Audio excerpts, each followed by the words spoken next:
On va prendre la question de Monsieur Mara Kandé Traoré. Je m'excuse si j'ai écorché son prénom, qui vient de France et pourtant c'est un de mes voisins sûrement. Question que j'adresse à Monsieur Nabil Saheb, qui est: est-ce que dans le Coran il y a un ou plusieurs versets qui prouvent que l'enfer n'est pas éternel? Donc malheureusement, la plupart des musulmans ont mal compris le concept de l'enfer et prétendent donc un concept qui est contraire au Coran et au hadith du Saint-Prophète sallallahu alayhi wa sallam. Et je voudrais aussi souligner un point ici que souvent les gens demandent qu'est-ce que le Messie a fait pour l'islam. Qu'est-ce qu'il a fait? Eh bien, figurez-vous qu'il a vraiment les mauvais concepts qui sont entrés dans l'islam. Il est venu, il a dépoussiéré tout ça. Et il a vraiment prouvé par des versets coraniques et les hadiths les vrais concepts. Et il a supprimé les mauvais concepts qui sont entrés dans l'islam et qui est vraiment un travail assez colossal à faire. Et il y a beaucoup de mauvais concepts. Donc le concept de l'enfer, c'est l'un de ces concepts également. Qu'aujourd'hui, malheureusement, la plupart des musulmans ont ce concept que l'enfer sera éternel. Alors que le Coran, il est très clair. Le Coran déclare dans le chapitre 84, verset 20, que vous passerez assurément d'un état à un autre. Donc ce verset s'adresse à l'humanité entière. Tout comme au paradis, l'homme évoluera perpétuellement. Dans l'enfer également, l'homme ne subira pas les tourments sans résultat. Mais ces tourments seront les moyens de le purifier des mauvais effets des actions commises dans cette vie. Donc on est obligé de passer d'un état à un autre. On ne va pas rester dans le même état comme le déclare le verset. Donc maintenant, le feu de l'enfer, c'est quoi? Dieu déclare: le feu de la colère de Dieu brûle à cause des péchés qui s'élèvent au-dessus des cœurs.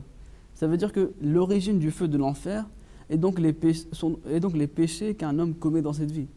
Ça veut dire que, maintenant, comment c'est possible? Les péchés que l'homme commet dans cette vie, ils sont limités. On est tous limités.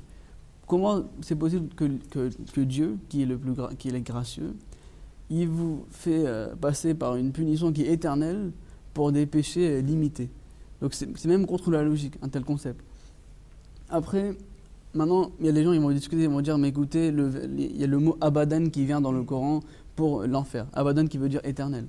Mais il faut savoir que ce mot abadan, quand vous regardez dans les dictionnaires, il ne veut pas simplement dire éternel. Ça veut aussi dire une longue période.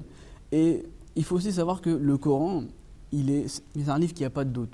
Il n'y a pas de... un verset ne peut pas contredire un autre verset. Comme le Coran l'a dit clairement que s'il y a des contradictions, eh ben, son Coran n'émane pas de Dieu.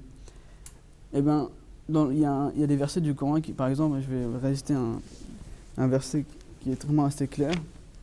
Les versets فَأَمَّا الَّذِينَ شَقُوا فَفِي النَّارِ لَهُمْ فِيهَا زَفِيرٌ وَشَهِيقٌ. Quant à celles qui auront été malchanceuses, elles seront dans le feu. Elles auront là soupir et sanglots. Donc le verset, il est très intéressant, le prochain. Et ils demeureront aussi longtemps que dureront les cieux et la terre, excepté si ton Seigneur en décide autrement. Donc Dieu déclare quoi? Que les gens resteront en enfer, excepté si ton Seigneur en décide autrement. Assurément, ton Seigneur fait ce qu'il veut. Donc là, Dieu l'a limité lui-même. Et le verset prochain parle du paradis. Et qu'est-ce que Dieu dit du paradis? Mais quant à celles, donc Dieu il parle des âmes, mais quant à celles qui auront été chanceuses, elles seront au paradis, y demeurant aussi longtemps que dureront les cieux et la terre, excepté si ton Seigneur en décide autrement.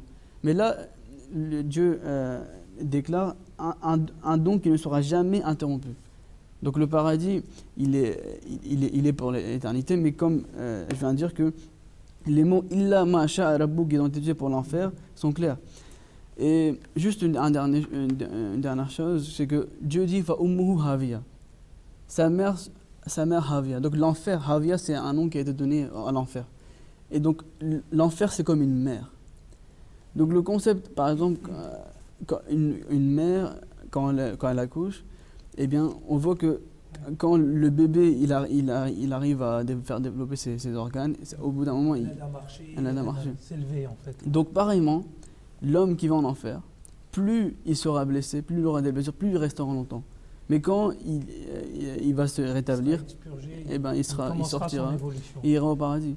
Donc le Coran, il est vraiment assez clair il est, et même juste une dernière chose, c'est qu'il y a un mot qui est utilisé pour l'enfer, c'est arqaba.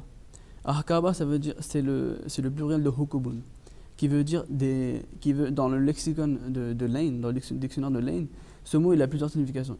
Il peut soit dire un an, donc l'homme peut être un an ou plusieurs années, 70 ans ou 80 ans. Donc Ahkaba, encore une fois, qui est utilisé pour l'enfer. Donc c'est clair que pourquoi Dieu va se contredire? Oui. C'est impossible. Dieu le déclare clairement que l'enfer sera pour des années. Donc ça veut dire que c'est limité et qu'un jour, et même il y a même... Faire son ascension spirituelle après être purgé en tout cas de tous ses péchés. C'est-à-dire que là, pour votre réponse, et je suis désolé de l'écourter, mais